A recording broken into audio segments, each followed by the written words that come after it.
Chapter 85. Urgency. The strange, twisted, and obscure fluctuation was short-lived. Shortly afterwards, Klein even suspected that he was hallucinating. If he wasn't considered rather skilled at spiritual perception, it was very likely that he would have written off the abnormality. Klein frowned as he thought of his sister upstairs. He tightly held onto his cane as he went around the bathroom and hobbled to the wood household staircase. He quickly went upstairs while following the traces with his spiritual perception before arriving at the living room beside the balcony. "This should be it," Klein mumbled as he raised his hand and tapped twice on his glabella. Auras penetrated the walls and the large wooden door before entering his vision. Most of the colors were ordinary with a blurry outline. However, one of them in particular was rippling with a sinister dark green color over its surface that slowly corroded inwards. Just as I thought, something wasn't right. Klein wore an unusually stern expression as he reached out with his right hand and removed the silver chain which was wrapped around his left wrist. He held the silver chain in his left hand, allowing the topaz to dangle before him. When the topaz stopped swinging, he traced the spherical light and chanted inwardly, "The room before me has danger caused by the supernatural." Normally, spirit dowsing was only suitable for divining something that was related to him or the specific circumstances in a small region around him. As such, Klein described the chant in very specific manner. The danger could affect him, and the room was right in front of him. "The room before me has danger caused by the supernatural." After repeating the chant 7 times, Klein's eyes widened as he saw the topaz rotating in a clockwise motion rapidly. It was an indication that there was indeed danger caused by the supernatural inside the room, and it was of considerable danger. Selena is a mysticism enthusiast. Did something go extremely wrong when she was dabbling with some sort of ritual? What should I do? Klein massaged his brows and wrapped the chain around his wrist before knocking on the door. Thump, thump, thump. He knocked on the door 3 times rhythmically and wore an amiable smile on his face. The door opened with a creak. Melissa, who was wearing her new dress, appeared in front of Klein. "Klein, is something wrong?" The girl didn't expect her brother to be here, so she was momentarily surprised. Klein responded with a smile, without any sign of distress. "I was just curious, since I heard you gals enjoying yourselves. Sorry for disturbing all of you." Melissa lowered her head in apology, feeling somewhat embarrassed. "We're playing with magic mirror divination. Selena knows a lot, and it's very fun. Magic mirror divination. Sis, why don't you gals play Charlie Charlie Challenge 1 or Ouija boards 2? Klein shook his head, feeling both peeved and amused. He looked behind Melissa and into the living room. He saw Selena with her beaming smile and deep dimples. However, in his spirit vision, the wine-red-haired girl, who was holding a silver-coated mirror, was being encroached by the sinister, dark green colors. As his mind whirled, Klein deliberated over his words and said, "Ha, I won't be interrupting your game. Ah, right. Where's Elizabeth? I had chatted with her over Phazak grammar. She mentioned that she wanted to ask me some questions." "Elizabeth?" Melissa sized her brother up and said in an eccentric tone to emphasize her words, "She's only 16. Hey, don't let your imagination go wild." Klein immediately explained, "It's a very normal academic discussion. Elizabeth is very interested in history and ancient languages." Melissa took a deep look at her brother before saying, "She's inside. I'll inform her." "All right."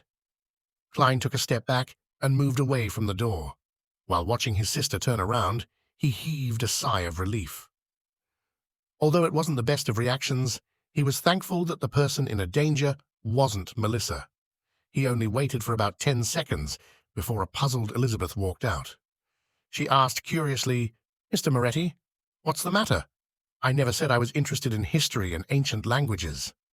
At that moment, her sentence was halted by Klein's stern and solemn expression. Her nerves tightened as she seemed to sense that something wasn't right. Klein took a few steps diagonally as a gesture for Elizabeth to hide partially behind the door. The girl with the chubby baby fat was influenced by the sudden serious atmosphere, so she unknowingly followed. "As you know, I'm a mysticism enthusiast. Klein halted and turned around, speaking directly to the point. Elizabeth nodded and replied, "Yes, I even believe that you're an expert at mysticism." "No, I'm only an enthusiast, but this doesn't stop me from noticing that your magic mirror divination has turned into a problem," Klein said with a heavy tone. "A problem?" Elizabeth nearly raised her voice as she hurriedly raised her hands to cover her mouth. Klein thought for a moment before saying, "I know words alone will make it difficult for you to believe me. Return to the room, and when Selena isn't paying attention, steal a glance at the front of the mirror, which Selena has hidden away from all of you." "How do you know that she hid the front of the mirror from us?" Elizabeth blurted out. "According to the information from the Nighthawks, more than 90% of the time, magic mirror divination cases which involve evil share such similarities." Klein smiled and said, "General knowledge." When the doubtful and frightened Elizabeth returned to the room, his composed smile vanished instantly. His face looked worried. "Even though we're all in the North Borough, to go from Farnia Street to Zootland Street will take at least 15 minutes of travel by public carriage. By the time Captain arrives after making a round trip, the situation might have deteriorated to a hopeless state. If only Benson and Melissa wasn't here. But I can't deal with those hidden and unknown existences. Do I have any means to contain it? Right. Selena is a mysticism enthusiast. Her room definitely has no lack of pure dew, essential oils, herbs, and other items." Just as Klein was racking his brains for a solution, Elizabeth sat next to Selena by using an excuse of discussing something with her. A girl opposite her sipped a mouthful of red wine, and under the teasing looks of everyone, despite her blushing, she mustered her courage to ask, "Can you help me divine when I'll meet a romantic and handsome gentleman?" Selena lightly coughed twice as she rubbed the mirror's back and said, "Mirror, mirror, tell me, when will the gentleman in Yonina's heart appear?" After repeating it 3 times, she picked up the mirror and raised it in front of her. Seizing this opportunity, Elizabeth suddenly turned her body and stretched out her head to take a glance. According to her expectations, she felt that she would see Selena's face and half her face. However, the only thing she saw was Selena. The tiny mirror only had Selena, and it was Selena's entire body. The mirror was completely pitch black, with Selena standing in the middle with a cold expression. Elizabeth trembled all over as she lunged backward and leaned against the sofa. She momentarily forgot to breathe. She involuntarily trembled and, without giving an excuse, got up immediately, stumbling to the door. She didn't even dare to turn back to look at the beaming Selena. "Yonina's gentleman will appear on the Sunday of the 2nd week, half a year later."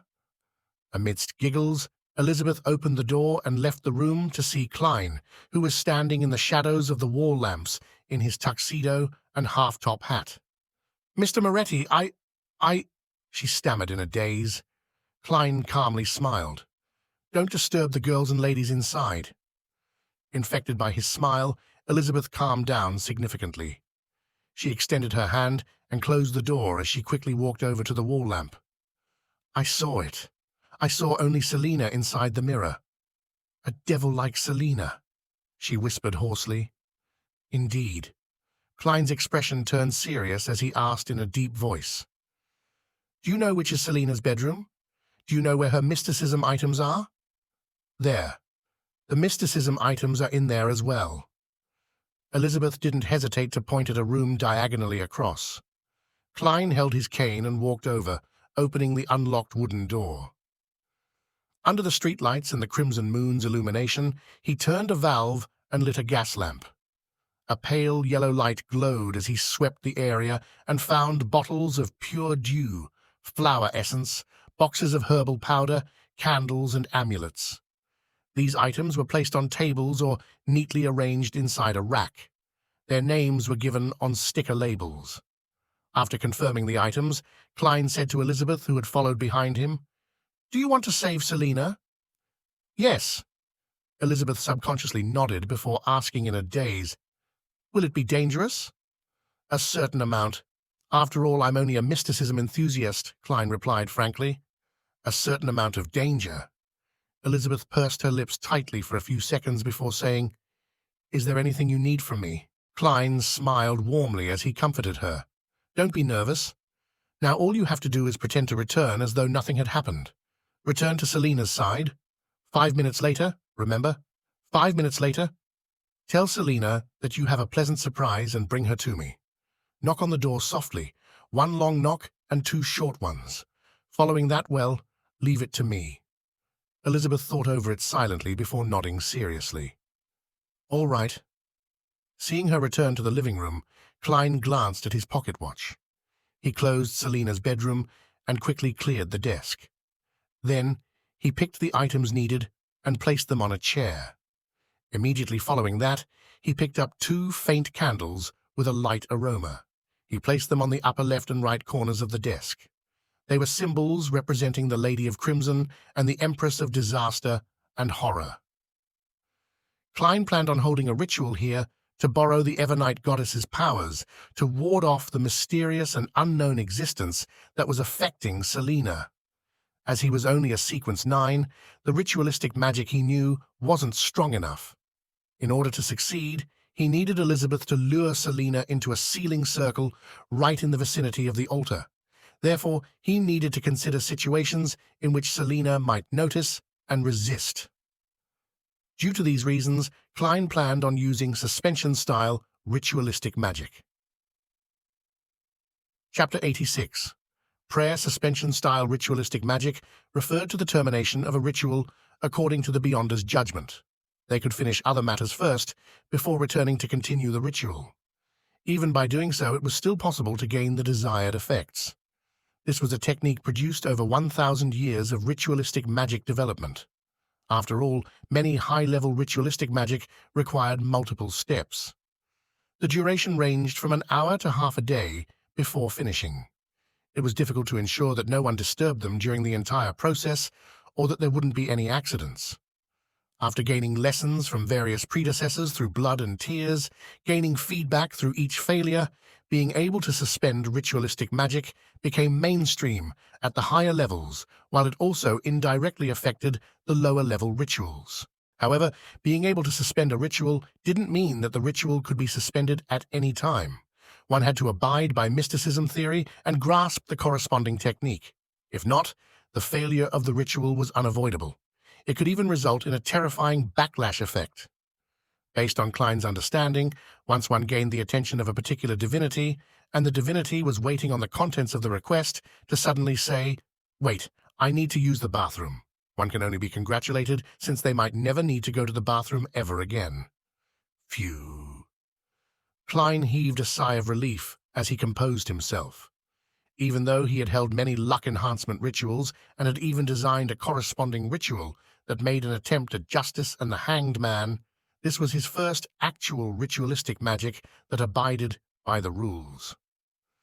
After looking at the silver-inlaid cane by the side of the bed, Klein picked up the 3rd candle and placed it in the middle of the desk to represent himself. He placed the silver bowl that Selena used for rituals in front of the 3rd candle and replaced the axe with a sacred emblem. On the left were the pure dew and essential oils of the moonflower, slumberflower, and other plants, while on the right he placed a plate of salt, a small silver dagger, a piece of fake goatskin, and a quill that was dipped in ink. Luckily, Selena had a complete inventory, otherwise he wouldn't have had any way to complete the preparations. As for the moderately fast rituals that old Neil could perform, they were not something a seer could do. From the looks of it, Selena was quite an experienced mysticism enthusiast.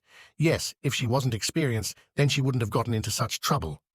She was only 16 and had been exposed to all of this for at least a year. Who had guided her? Ideas flashed through his mind as he picked up Selena's cup from the bed. He poured plain water into it and placed it beside the coarse salt. He took out his pocket watch and popped it open. He didn't delay any further after taking a glance at it. He traced layers of the spherical light in his mind and quickly entered meditation. The room that was filled with floral fragrance was suddenly subject to a formless whirlwind. Klein put away his pocket watch, and his eyes suddenly turned darker, from brown to black, as though he could see through one's soul. He extended his palm and laid it against the candle on the top right corner. He chanted inwardly, "Evernight, goddess, you are the Lady of Crimson." As Klein chanted, he extended his spirituality and rubbed the candle wick. After a couple of moments, the candle suddenly lit up, and there was a tranquil blue inside the dim yellow light. "Evernight, goddess, you are the Empress of Disaster and Horror." Just like he did before, Klein successfully lit up the second candle on the top left corner. "I am your loyal guard, the shield that fends against danger in the dark night, and the long spear that stabs at evil in the silence." Whoosh! The third candle that symbolized Klein began to burn. The flame was still. He picked up the small silver knife and mimicked old Neil's motions. He used incantations, coarse salt, and plain water to fulfill the purification. Then he let his spirituality that he had gathered spewed out from the tip of the silver dagger and naturally merged them as one. With the silver knife in hand, Klein walked around the bedroom, kneeling when he came to the bed, and sealed the area with a formless barrier. The light from the street lamp outside the window suddenly disappeared, but the red light was still shining through quietly. Klein returned to the study desk and picked up the quill. With spirituality and ink, he drew incantations and symbols to ward off disaster. When all of that was finished, he put down the things he was holding. Then he trickled a drop of pure dew, flower essence, and essential oils on each of the 3 candles. Sizzle. A faint fog filled the room, which suddenly possessed an additional hint of mystery. Next, he burned a few types of herbs before taking a step back from the mixture of fragrances and began reciting the corresponding incantation in the suspension ritualistic magic. "Nobler than the stars, and more eternal than eternity, the Evernight goddess. I pray for your loving grace. I pray for you to show your loving grace to a devout believer of yours. I pray for the power of the crimson. I pray for the powers of disaster and horror. I pray that you will cleanse your devout believer, Selena Wood, from evil's corruption and be safe from danger. I pray that you would wait for a moment for that unfortunate girl. Moonflower, a herb that belongs to the red moon, please bestow your powers to my incantation. Slumberflower, a herb that belongs to the red moon, please bestow your powers to my incantation." After reciting the incantation, Klein closed his eyes and repeated it 7 times in his heart. He saw that there was nothing out of the ordinary at the altar. He then lifted the silver dagger again and took a few steps back to the door of Selena's bedroom. He tapped his chest in 4 spots, forming the shape of the crimson moon. He then turned around and raised his silver dagger. His spirituality spewed out from the tip once again and sliced open the shape of a door in the formless wall. Klein knew that even if he opened the door at that very moment, it wouldn't affect the tranquility and holiness of the altar. He took out his silver vine-leaf pocket watch that had an intricate pattern. He checked the time and went through the process that was to happen in a few moments. In the living room on the 2nd floor, Elizabeth's body was quivering as she lifted her head from time to check the wall clock. She was counting down in silence under the illumination of the 2 gas lamps. "It's almost time." As she spoke softly, she looked sideways at the lively girl with long, wine-red hair. Her dimples were deep, her smile was bright, and she gossiped well with all the friends around her. But the more everything looked normal, the more terrified Elizabeth felt. The cold and horrifying Selena in the mirror seemed to be in her head, and she couldn't wipe the image away. "I can't wait anymore. I have to take action now." Elizabeth suddenly stood up. Before everyone's shocked gazes, she smiled and stuttered, "Selena, I have a surprise for you. Follow me out for a bit." "Really? Didn't you give me a birthday present already?" Selena flipped the mirror the other way around and stood up in surprise. "A surprise will not have any signs." Elizabeth felt that she had no talent in acting at all. Without saying another word, she walked toward the bedroom door first. Selena followed behind with a confused smile. Melissa looked at her 2 best friends leaving and unconsciously knitted her eyebrows. "Elizabeth is acting so strange today. She started acting even stranger after she met Klein. She suddenly ran out earlier and said that she needed to use the bathroom. But why did she look so anxious? Selena's bedroom entrance. Elizabeth took a deep breath and said to the girl in front of her, "Let's go to your room." "Elizabeth, you seem very nervous and afraid. Why?" Selena looked puzzled at her good friend as she noticed her body trembling constantly. "Excitement, yes, excitement." Elizabeth shot a glance at the mirror in Selena's hand as she turned half her body around to knock on the door with a long knock, followed by two short, successive ones. "Why are you knocking on the door?" Selena was baffled even more. Creak. Her bedroom door opened. Dressed in his black tuxedo and half-top hat, Klein appeared in front of the two girls. "Pleasant surprise?" "This is a pleasant surprise." Selena's mouth turned agape as she felt perplexed. At that moment, Klein suddenly reached out his hand and grabbed her by the wrist. He pulled her into the room as Elizabeth stood rooted to the ground. Simultaneously, Klein's silver dagger struck forward as it spewed out his spirituality, which quickly mended the door-shaped passage. The invisible spirituality wall sealed off the room, insulating Selena's screams within. Bang! Klein suddenly closed the door, and without even looking at Selena, he rushed to the desk. The wine-red-haired girl stopped screaming as she looked up and surveyed the room. Her gaze rapidly turned cold as her skin was mottled with paleness. Her fingers rapidly grew sharp fingernails. And at this moment, Klein had already returned to his cogitation state. He trickled a drop of moonflower and essential oil onto each candle as he chanted loudly, "Supreme Lady of Crimson, Great Empress of Disaster and Horror. I pray for you to bestow your loving grace. Show your loving grace to the lost lamb, Selena Wood." While chanting, he picked up the fake goatskin and pushed it onto the candle, representing the requester. Whoosh! He felt a cold wind blow behind him as an immense energy assaulted his body. The goatskin was ignited, and Klein threw it into a silver bowl. Then he crouched downwards in accordance to his preparations to dodge the lethal strike. Whoosh! Whoosh! Whoosh! The wind howled ferociously, and Klein felt the uncontrolled outpour of his spirituality surging like the currents. He saw the goatskin burning in the tiny silver bowl, burning in silent darkness, and he heard heavy items landing on the ground behind him. Bam! Bang!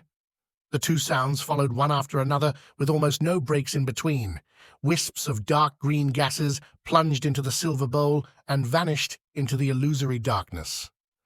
Klein rolled to the side and got up. He drew his revolver from his armpit holster. However, he saw that the adorable red-haired girl, Selena, had fallen to the ground, and the silver-coated mirror had shattered into countless broken pieces on the carpet. Those shattered pieces didn't reflect Selena, but showed the ceiling and Klein's silhouette. Then, through the spirit vision he had left active, Klein saw the wicked dark green in Selena's aura had vanished completely. Everything returned to normal, but she seemed more frail. Phew. He had just relaxed when he felt a sharp, throbbing pain in his glabella and head. The sharp pain spread all over his body and made him want to roll around on the floor. Klein held his fists tight, and the veins on the back of his hands popped and became black. They looked like moving worms. Simultaneously, he heard silent screams and the whispers that ripped at his mind. It took him nearly 20 seconds to survive the ordeal. His forehead and vest was soaked in cold sweat. The ritualistic magic I used sucked up all my spirituality and almost made my beyonder powers lose control.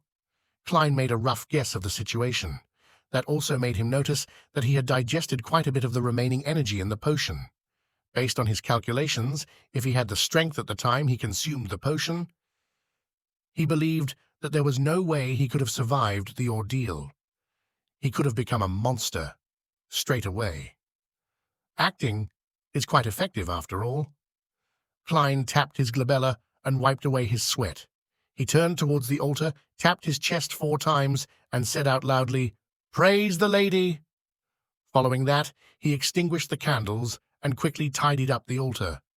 Finally, he placed the items back into the desk and used his silver dagger to dispel the spirituality wall seal. Whoosh! The sound of the wind echoed before subsiding.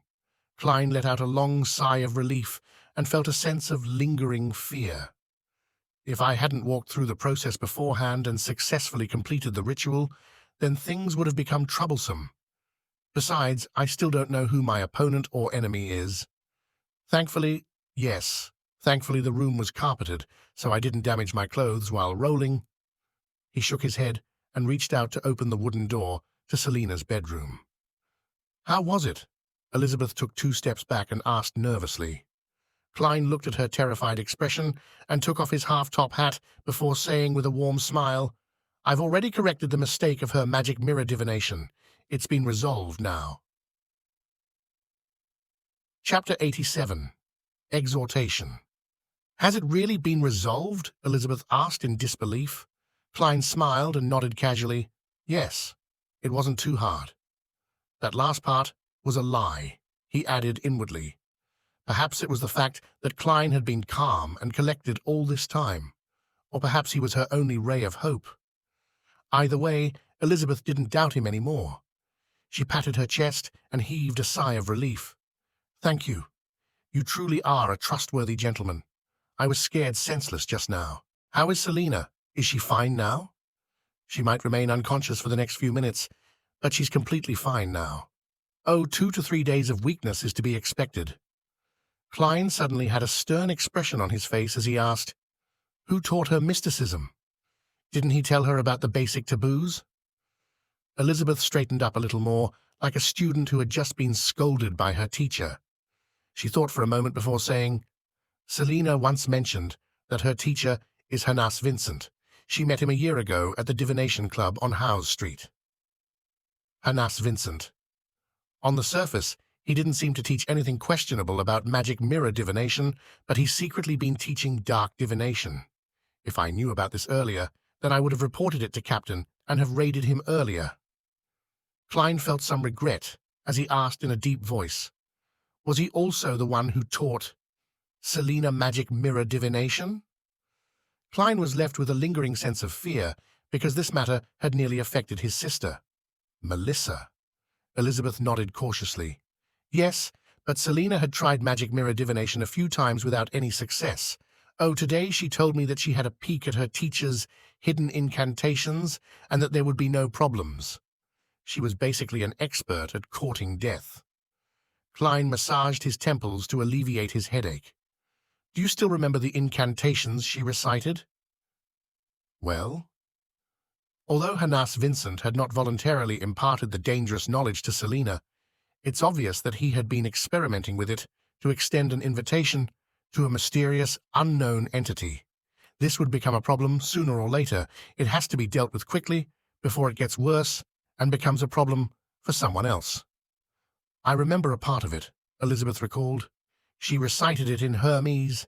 As you know, I was only exposed to Hermes just recently. All I remember is her using the terms revolve, spirit, creator, and grace. Creator? The true creator?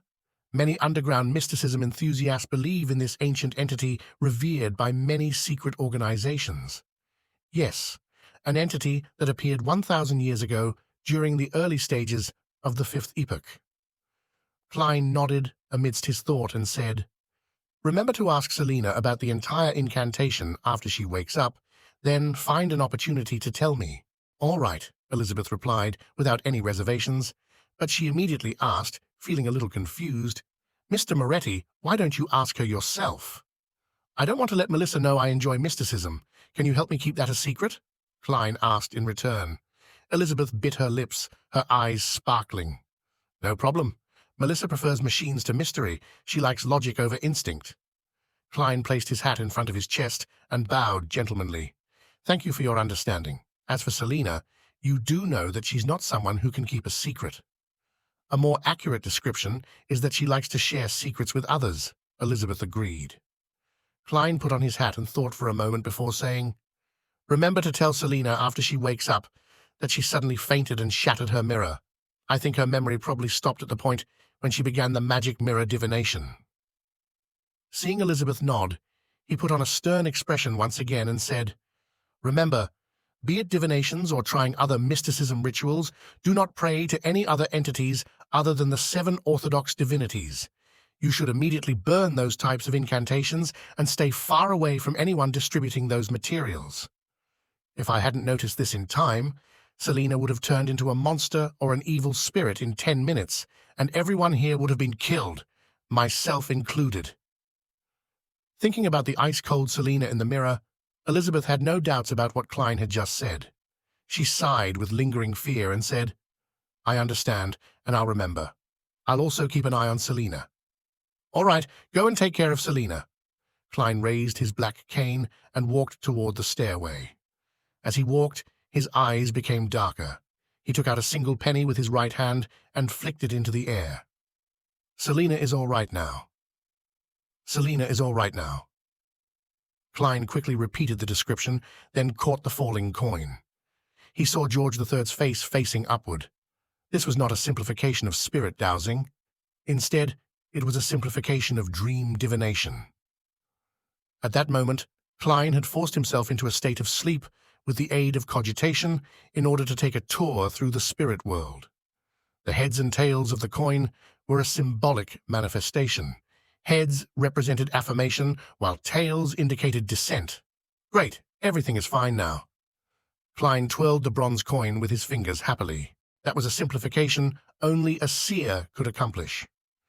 Elizabeth was staring at Klein's back and saw the flying coin before he caught it. Only when Klein vanished down the staircase did she turn to enter the bedroom. She saw Selena asleep on the floor with shattered pieces of the mirror beside her. She held her breath and tiptoed into the room as she looked at the fragments of the mirror. She made sure that the ice-cold Selena was no longer present. Instead, the fragments were reflecting the ceiling. Phew. Put completely at ease, Melissa heaved a long sigh of relief. But despite her efforts, she couldn't move Selena to the bed. Instead, she nudged her awake. "Elizabeth, what happened to me? Did I get drunk?" Selena asked weakly, the glow in her eyes having turned considerably dull, while her eyes were filled with confusion. Elizabeth thought for a moment and replied in a serious tone, "No, Selena, something happened to you. Your magic mirror divination invited a malicious entity." "Is that so?"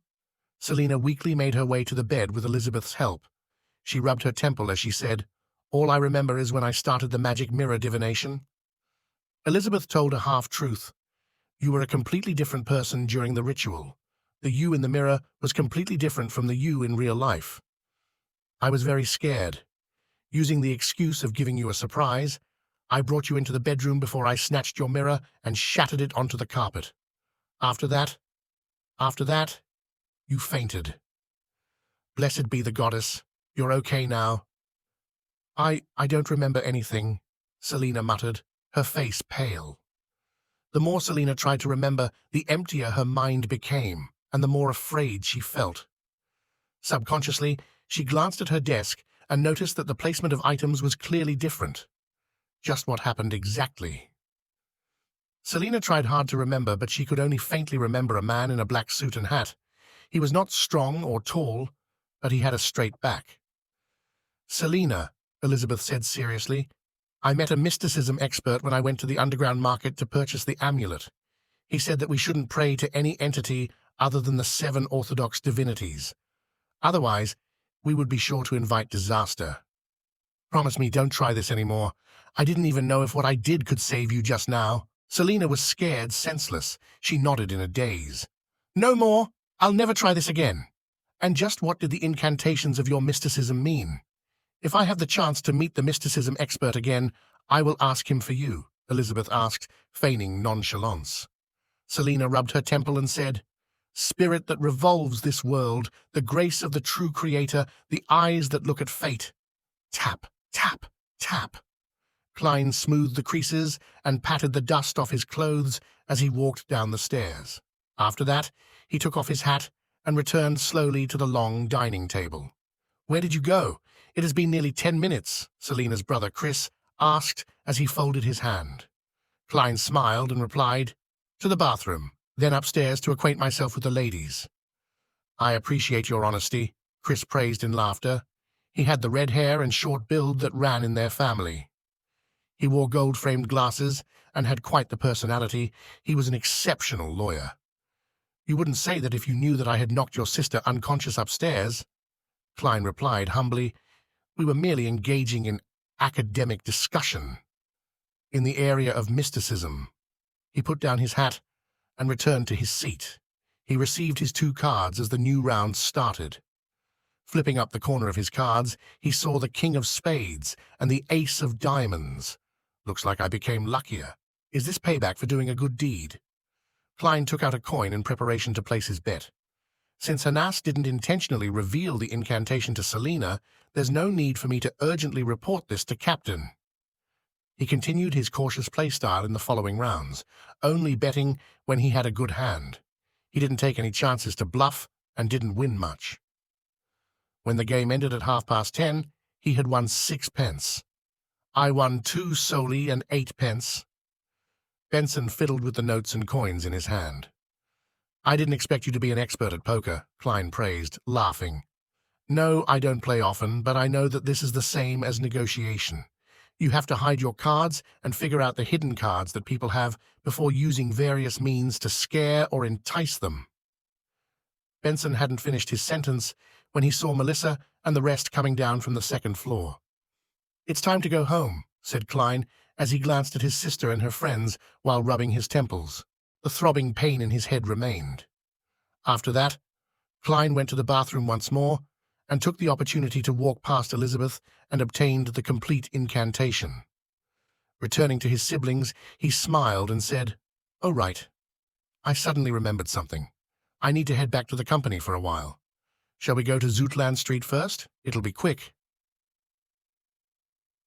Chapter 88. Report.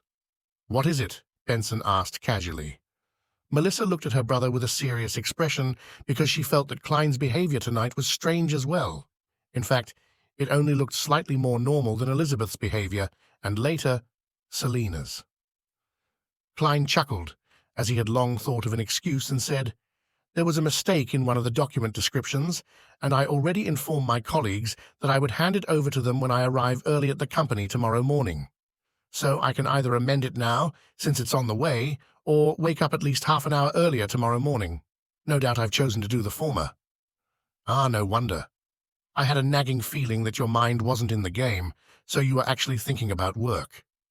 Benson smiled, suddenly enlightened. "No, I apologize. I should say the card game helped you think." "All right. We shall wait for you." Melissa looked away and smoothed out the ruffles of her engagements. As it was past the operation time for both track and trackless public carriages, the 3 siblings bid their hosts farewell before hiring a carriage nearby. It cost 2 solely for 45 minutes. "I've heard that every carriage driver that rents out their own carriage adds ridiculous fees," Benson complained in a low voice. He had used most of the money that he won earlier to pay the driver. Klein smiled and replied, "I think it's very acceptable. After all, it is almost 11 o'clock. I was just joking. I thought that we could actually share the carriage with other guests. 45 minutes can take us to many places." Benson looked out of the window at the other people who were hiring carriages one after another. "I know ride-sharing." Klein rubbed the top of his silver inlaid cane and said, "We don't have a problem with that, but the other customers might. Benson, did you notice that they care a lot about their image and at looking respectable? I think that might be common among the middle class." Benson nodded seriously and said, "The Wood family was much more extravagant than I imagined. However, Wood's weekly salary is only £4 per week. Looking respectable might be the biggest difference between the middle-class people and curly-haired baboons." "Do you have something against curly-haired baboons?" Klein almost burst out laughing. Melissa didn't join in on their discussion. She took a seat and sized up Klein from time to time. Her gaze was sending chills down his spine. The 2-wheeled horse carriage was traveling quickly in the dark, quiet street. They arrived at Zootland Street in only 12 minutes. "Wait for me here. 5 minutes, it won't be more than 5 minutes," Klein emphasized. He put on his top hat, grabbed his cane, and got off the carriage. As the carriage driver was charging based on time instead of distance, the driver didn't mind waiting. Going up the stairs, Klein arrived at the Blackthorn Security Company and knocked on the door. Within 10 seconds, the door was opened wide. Leonard Mitchell appeared before him in a vest and shirt. "You're not on duty tonight," Leonard pointed out, looking surprised to see him. Klein was only on guard duty once a week for the Shanis Gate.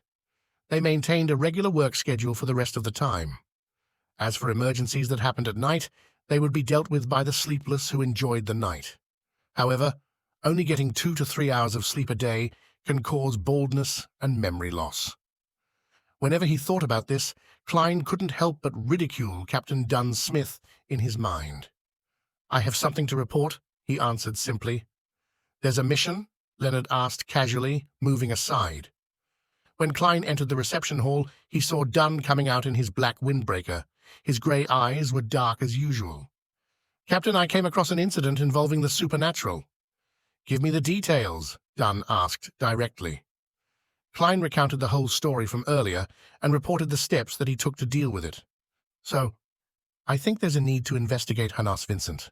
Back then, he believed that since the evil entity that was invited by the magic mirror Divination hadn't caused a disaster, and there was no indication that he was in extreme danger. That meant that the entity probably still needed more time. It didn't want to awaken or possess Selena ahead of time. Therefore, as long as its goals were not exposed, the evil entity chose to observe the situation. Under such circumstances, it wasn't hard for Elizabeth to trick Selena to head to the entrance of the bedroom. You've done well. You seized the opportunity before the evil spirit fully materialized to possess her body completely." Dunn lifted his head lightly and said, "Let us take care of the follow-up investigations. You can return home to rest."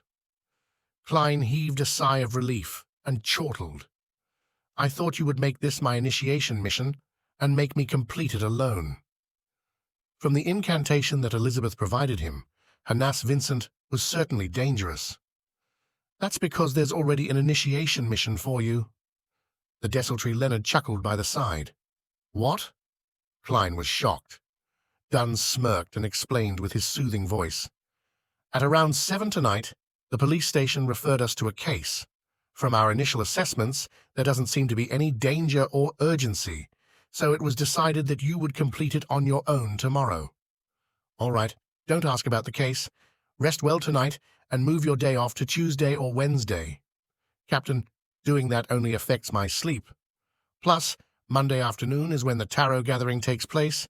Do I need to send a postponement notification to Justice and the Hanged Man?" Klein shook his head and smiled bitterly. He then bade farewell and left. Exiting the stairway, he suddenly sensed something. He lifted his head to look towards the carriage that they had hired. He only saw Melissa looking at him silently through the window.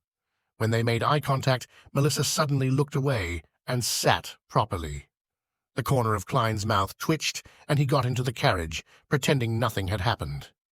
Under the crimson moon and pure night sky, the carriage moved quickly down one street after the other.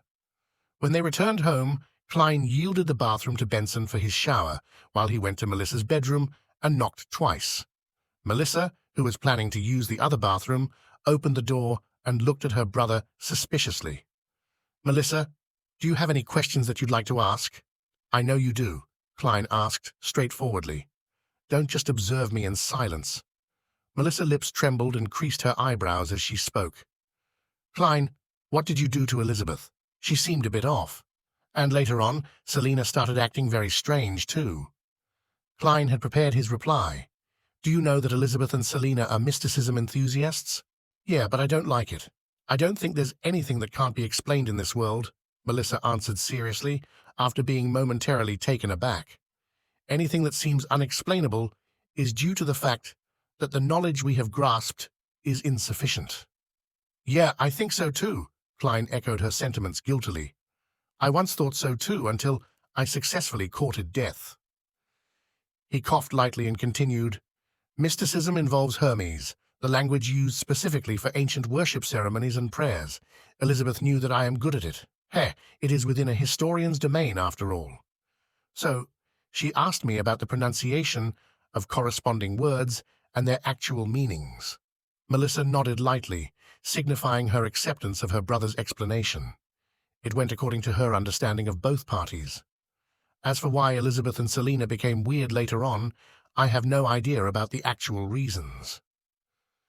Klein removed himself from the picture first, then he said, "But I can make a guess." "You managed to guess it?" Melissa blurted out in shock. Klein lifted his hand and patted his lips. "I could guess from the contents of what Elizabeth asked. The few Hermes words were related to divination, as well as the worshipping of evil entities. Yes, when Selena did the magic mirror divination, did she recite in Hermes?" He proactively brought that up in order to remind his sister to keep her guard up against similar situations. It would be even better if she could cut off contact with Selena and Elizabeth. "Yes," Melissa replied after a delay. "I think I understand why Elizabeth and Selena were acting strange." Then Klein asked deliberately, "As Selena's magic mirror divination involved a wicked, illegal belief, perhaps Elizabeth found an opportunity to criticize and correct Selena's mistake after she clarified with me the actual meaning of the Hermes that Selena had used." "I think so."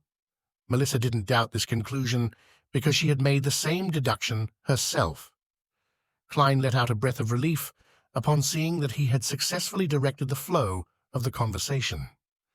"In the future, it's best if you advise Selena to put her beliefs in the orthodox." Then he tapped 4 spots on his chest, just like a priest. "Yes, I will," Melissa replied, sounding determined. "And don't tell Elizabeth and Selena about our deduction or about the things that I've said. I actually promised Elizabeth not to tell you," Klein emphasized. "Okay." Melissa nodded lightly. On Monday morning at 8, in the Blackthorn Security Company, Klein took off his hat and greeted Roseanne and Brett. After exchanging a few words, he entered Captain Dunn Smith's office. He pushed the door open and looked around. He suddenly had a shock because Dunn's face was pretty pale and his grey eyes looked clouded without their usual darkness. "What happened? Hanas Vincent?" Klein asked in concern and shock. Dunn rubbed his forehead, took a sip of coffee, and replied with a bitter smile, "Hanas Vincent is dead." "Who killed him ahead of time?" Klein sat before Dunn with his cane in hand. Dunn didn't answer immediately but sighed and said, "Leonard and I went to look for Hanas Vincent last night. As his usual behavior didn't show any unusual signs, and there was nothing odd about his house, I decided to enter his dreams to look for clues." In his dream? In his dream? His eyes showed fear as Dunn repeated himself twice.